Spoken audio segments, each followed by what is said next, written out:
Hey everyone, thanks for tuning back into mattsteinwade.com. Here I am with Robert Sheahan. How are you, mate? Very good, Matt. How are you? Good. Is that how you say it, Robert Sheahan? Sheahan, that's right. Sheahan? Yep. Mate, thanks for doing this today. I can see your scoreboard behind you. Is that... Oh, it's just the offices. It looks pretty grim at the moment, mate. We've just come back for the new year. So. Yeah, that's all right. Lots of time to come through the year, though. That's it. One of the reasons I want to catch up with you is you're doing some pretty good things. I watched your website. Yeah, you didn't do a video. You didn't do a video for a little while there. That's it, yeah. They're actually just about to start up. You're actually on robertsheahan.com.au right now, so I should tell you that as well. But you'll see you on my website later. How's that sound? Very good. Excellent. Don't mind that. So, let's talk about you. You've got by the looks of it, I follow your journals and things like that. You've got a pretty good auction clearance rate. Yeah, very, very high. I mean, for last year alone, of all the properties that I would have listed and taken to auction, I think there's probably only 2 or 3 that didn't sell. Yeah. Even like some of them obviously passed in and then sold afterwards, but very few that we don't sell once we've got them. It's very good. Where are you exactly? I'm in Melbourne's eastern suburbs, so Blackburn, Nuttawading, around that sort of area. Average sale price? $550. Yep. Market conditions, like everyone thinks Melbourne's like always firing. What's it like? We've gone through our toughest stage. The last 6 to 12 months have certainly been very tight. The market's dropped easily 10 to 15%. Yep. But we're very blessed in this area. You know, I mean, if you list the properties at the right price, they will always sell. Yep. Sometimes it's just finding where that price is. Is your area always like auction oriented, mainly, like all your competitive agents? Yeah, good question. When I started about 5 years ago, even our agency would have been very private sale orientated, but 4 years, it started to go the other way. I reckon we're probably 60% auction, 40% private, give or take. Wow. Yeah. So why the shift? Yeah, I think that it works in the area is the first thing. At my agency, before I came on board, we're under a completely different system, so I think it was probably new to the office as well. Was that like Genman system? Yeah, that's right, yeah. Go to Genman system. Yeah. Gotta love it. I'm not saying anything. No, that's right. Me either. So the shift from Genman or, whatever, the other system, was it hard? Because we had Sabrina Minnick on a video on Friday, and she's just starting auctions in Perth, and it's a really non-auction area. I know Melbourne is, but was that quite a shift to learn auctions, to learn to do them well? And on top of that, why is your auction clearance rate so high?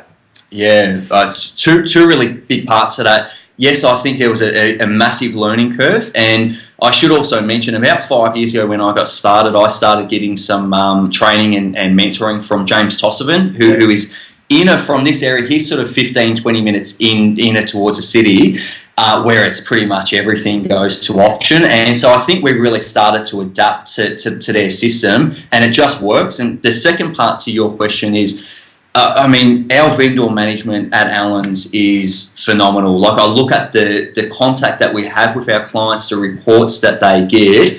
If someone's got a property going to auction, they're not getting there sort of wondering what's going to happen. They'll pretty much know what's going to happen well before the day of the auction. Right, okay. Yeah.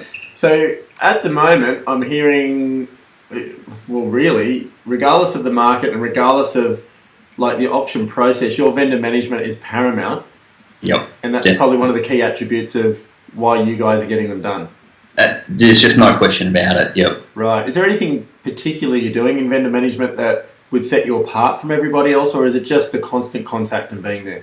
Yeah, I think it is the constant contact, but one of the things that we definitely do very well is we have targets for what we're aiming for. So we really, our clients know week 1, week 2, roughly where the numbers are expected to be based off their property. Yep.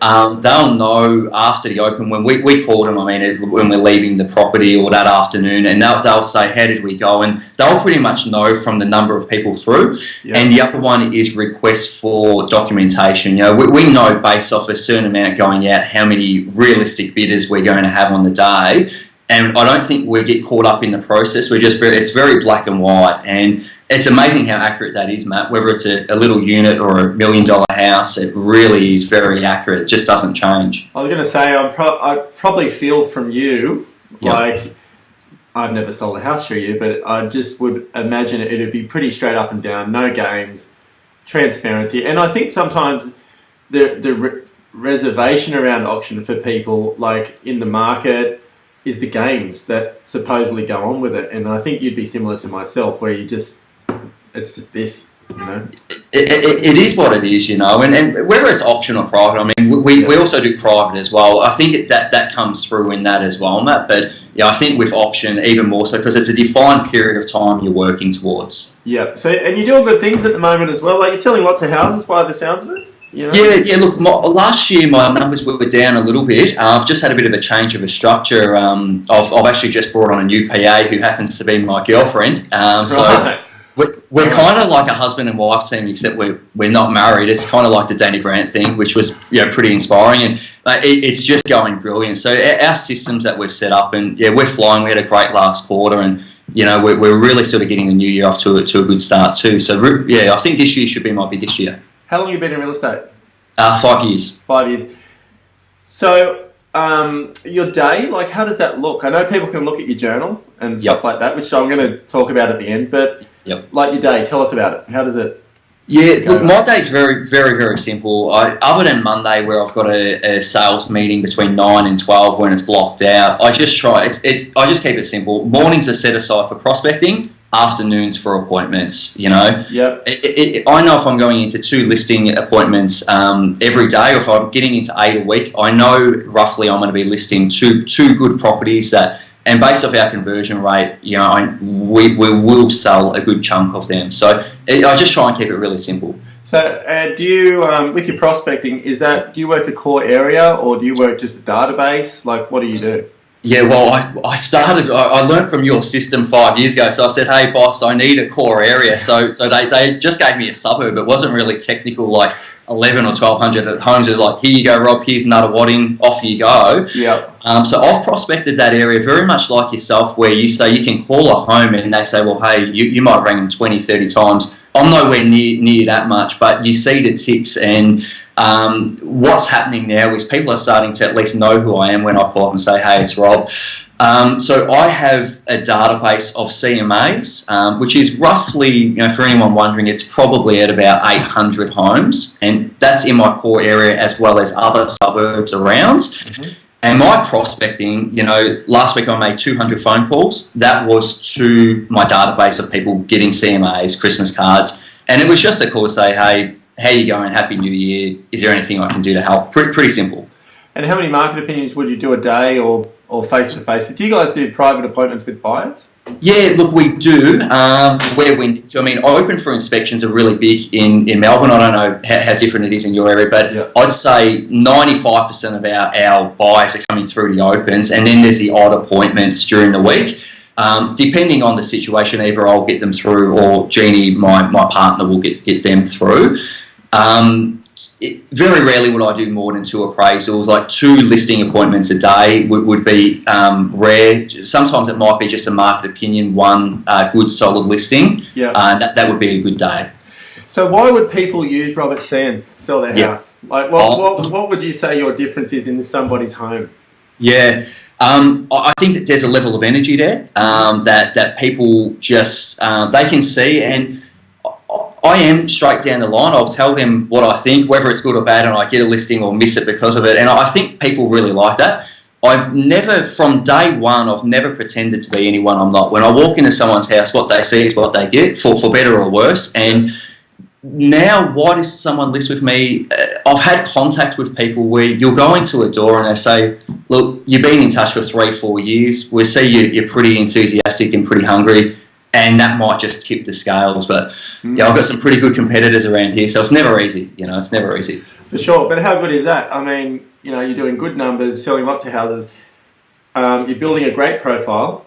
And not just from what I think. I've heard a lot of people talk about you within the industry. So you're obviously really, you know, moving in a direction.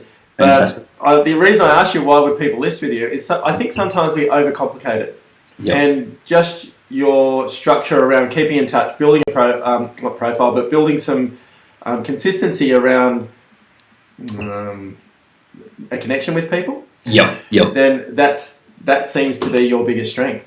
Well, my first listing appointment was hilarious. I missed it. I listed this house in January 2007, whenever it was, and I sat there. I drew a box and I put price, method, marketing, presentation, which is what I got from your CD. Yeah, yeah. And we're at the end.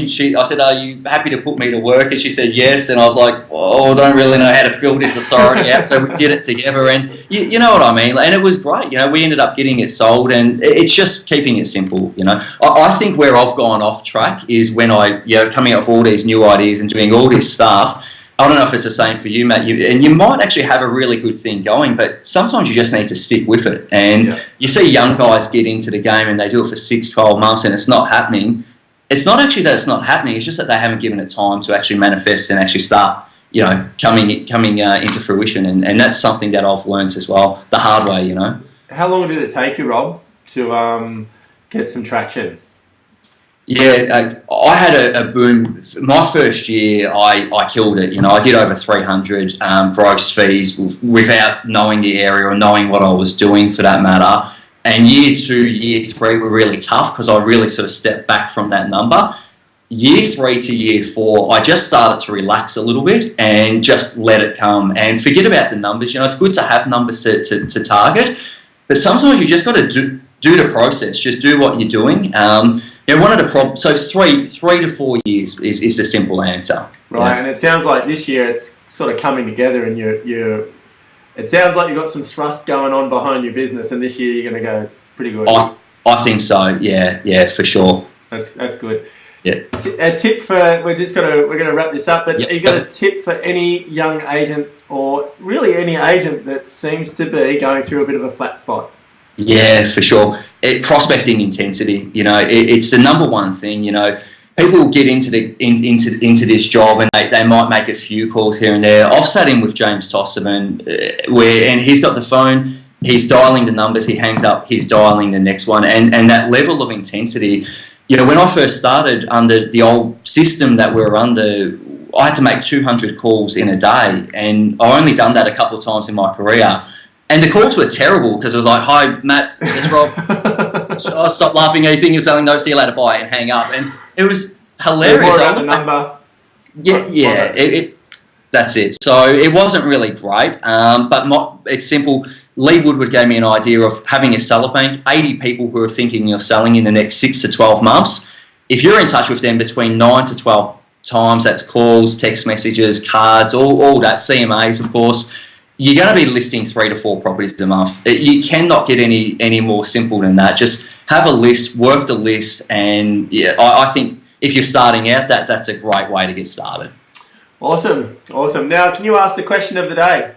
You got to think of it. Sometimes I can't think of it for a minute or two, but think of a question of the day for everybody, and we'll finish it there. Yeah, okay. Well, anyone who's watching this video, what would you say if you're in your first 6 to 12 months of real estate and now you might be a couple of years down the track, what would you say is the number one tip for those young people or people who are just starting out in the industry that you really got results with? What is it? I'd love to hear it. Mine is a seller bank of 80 people.